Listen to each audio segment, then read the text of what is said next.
World's Strongest Man Mitchell Hooper here, and I'm going to give you the top 3 exercises and one common mistake to build every major lift. Now, I'm talking squat, bench, deadlift, and overhead press. If you build the foundation of these 4 exercises, you're going to be in a great spot to translate this strength over into virtually anything, powerlifting, strongman, or everyday life. So without further ado, let's get stuck into it. With the squats, the number one variation or the number one accessory movement that I would recommend is a leg press. Now for the leg press, you're going to want your feet to replicate exactly the spot they're going to be in the squat. It would be useful to have some sort of tape measure or have a really good eye test when you squat of where your feet are, how your toes are angled, and that way you can replicate that on the leg press. What people will tend to do is get their feet too wide on the leg press because you're able to open up the hips much easier.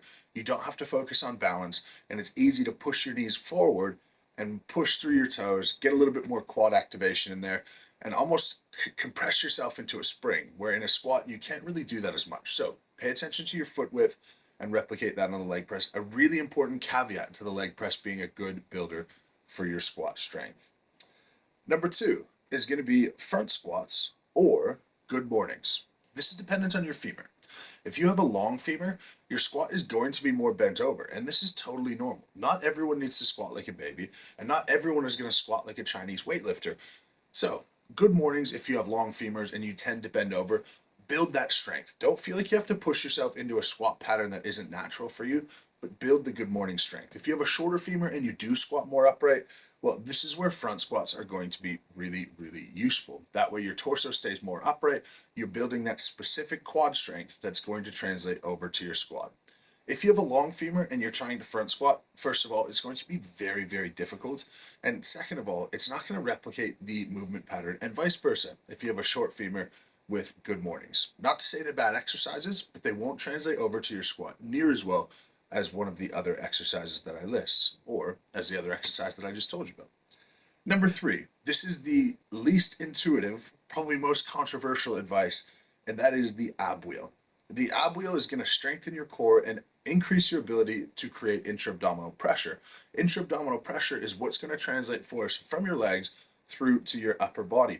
Now, the weak link in the chain is always going to be your midsection. This is why we can't squat near as much as we leg press. Not because our legs got weaker, not because the weight is any different, but because your legs are going to outpace your core in the position that your core is going to maintain. So, ab wheel, the best way to train your core to create stiffness rather than quote-unquote core strength. Now, for me, the one exercise you should not do if you're trying to build your squat, or one that is not near as useful in my opinion, that's regularly used, is the safety bar squat. Now, this is a good exercise, all in all. I think it's great to maintain an upright torso. I think it's great to build upper back strength. But personally, when I do the safety bar squat, and when I see other people do the safety bar squat, and when I've coached the safety bar squat in the past, a lot of people report a difficulty in maintaining thoracic neutral position, almost like it wants to come over the top of your head. Now, I'm not talking about any sort of specialty transformer bar. I'm talking about a normal safety squat bar. It tends to want to tip you forward, and that's why you have to stay so upright when you're squatting. But most of the effort and the limiting factor seems to be in your ability for your thoracic vertebrae to stay upright rather than your legs' ability to actually squat away. This means you're going to be building this strength that isn't your weak link in the chain when it comes to squatting. And that's the major thing you have to ask yourself when you do any sort of accessory movement. Am I targeting the point in this lift or the muscle group that isn't holding up? That is the first one to give out, that if I increase this weak link in the chain, it's going to result in bigger lifts for this movement pattern. Now on to bench press. Bench press is, to every ordinary gym goer, the king of all exercises. When you're a strength athlete, bench press falls down and down the list, and you actually don't really want to be asked what you bench anymore, for the most part. But here are my exercises to build a big bench press. Number 1 is going to be a JM press. Now, a JM press is like a bench press had a baby with a skull crusher. Your elbows are tucked in, your hands are slightly narrower than a bench press, and you drop the barbell to your throat rather than to your chest. This is going to build massive tricep strength in a way that replicates a bench press. Not all tricep work is created the same. Tricep has 3 heads. If we are extending up over our head, we're going long head of the tricep, which is useful for some movements like overhead movements, but this translating to this is not near as good as if we do something like a JM press, targeting the correct portion of the tricep to be able to build that bench press strength. Number 2 is the spotto press. A spotto press is when you bench press but hold the bar 2 inches off your chest instead of going all the way down. I love this exercise because every muscle has a natural inclination to contract once it's stretched. That's why if you drop fast into a squat, you'll pop out of the bottom. This is a protection mechanism for our body, trying to get muscles back to resting length, and it's totally subconscious. We can do this strictly on reflexes, and it's a really useful tool. But if we're trying to build raw strength, it can be great to cut the range of motion short, cut out the stretch portion of that movement, and if you cut out the stretch, you cut out the stretch shortened cycle, which is the contraction subconsciously that you're going to do, and that's going to build just that strength. Now, we think as well of a maximal bench press.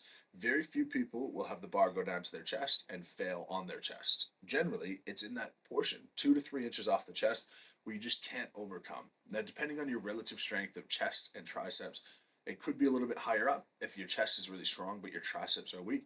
So find that stopping point of the movement, pause it there, and then go through with the press. One important thing, when you talk about a sticking point in a lift, oftentimes where it's actually stuck is not the sticking point. It's slightly lower than that because the bar has to have time to decelerate, to have a point where you aren't generating enough power to then hit that sticking point. So take the point where you would fail and maybe drop it a half an inch and pause it in around there. I prefer JM press over a block press because on a block press or anything where you put something on your chest, you can still rest that bar and you can still heave it up through that sticking point. So I prefer to have ultimate control, pause on that sticking point, and then press through. And number 3, again, a little bit unorthodox, but dumbbell front raise. I've proved that the correlation between dumbbell front raise and your bench press is relatively strong. Now, if we think about the bar path of a bench press, it starts on your chest and you push it back up towards your collarbones. So it's not a straight up and down pathway, it's a diagonal pathway, or more of an arc pathway. But the cue of push it back towards your head is a really effective cue. But to do that, you're going to have the strength to push the bar up off your chest using your chest and triceps. And you're going to have the strength to then push it back up over your head, a part of which is going to be from your delts. And I think front raises are the least done, most effective movement when it comes to building a bench press. So dumbbell front raise, nice and under control, build that strength, and it should translate over. The one thing that I don't like to build a big bench press is another exercise that I think is a good exercise, but isn't necessarily one that I would include on a regular basis if my goal was just to improve bench, and this is close grip bench press. Now, I will put a caveat here. Close grip is relative, and if you're normally here when you bench press and you want to move your hands in 2 inches, I think that's fine, and I think that's a great variation. But when you start to get your hands in real tight to your body, it creates a sticking point in the movement that's artificial. And so we're building strength specific to this really high up position in the lift, and that isn't where we're trying to build strength to get the total lift increased. In a JM press, we've got load on the triceps the entire time. There's no point in that where it's easy, no point in that where it's hard. We're on a close grip bench press, you're going to sink your triceps into your lats a lot, and you're going to get a big spring factor, and you'll notice that you'll pop it higher, but then it's just a little bit of tricep lockout that then carries you through. And it's a tricep lockout towards the top half of the motion, where you might be failing only a few inches off your chest. And so if we're in this position where you're a few inches off your chest, and that's what we're trying to build strength to get your bench press up, and you're doing a close grip, and now you're up here trying to extend out, that's not going to be replicated as well as some of these other variations that I've talked to you about today. Moving on to deadlifts. Now, deadlift is the best exercise to test overall strength, in my opinion. This is the king of exercises. And what you can deadlift should be the question of the layperson, not what can you bench press. The number one variation for me that has blown up my deadlift and allowed me to lift 1,050 pounds, and hopefully is going to allow me to lift 1,100 plus pounds in September in Birmingham, is the snatch grip deadlift. This is the number one exercise. Snatch grip as far out to the collars as possible. This is going to allow you to lift big weight, but focus on that upper back stiffness, core stiffness, and it acts like a deficit without the downfalls of a deficit, which are pretty obvious to me. If you do a deficit deadlift, you're going to you're going to wedge yourself down into a lower position. You're going to have this spring effect off the floor. People who believe that deficit deadlifts are going to be best to build strength off the floor are a little bit misguided. You spring yourself down, and now you coil up, and you can almost be better at deficits than you can be at traditional deadlifts. Just like how some people find 18 inches a really difficult position to be deadlifting from. So snatch grip deadlifts, really good variation. Number 2, pause deadlift straight off the floor. This is going to build strength off the floor in a big way, and it's going to expose your lockout. In a lot of ways, if you're trying to expose your lockout, you should expose your speed off the floor, because if we make it slower off the floor, you have to rely on raw strength at lockout rather than continued momentum. Lastly, let's talk about the best 3 exercises to help your overhead press. First off, I have behind the neck press. Now this helps range of motion and mobility, which is paramount to be able to overhead press well. It also promotes the upward rotation of the scapula, which is that shrugging motion. If you can get that well, that's one of 2 motions that you need to master with your scapula to overhead press well.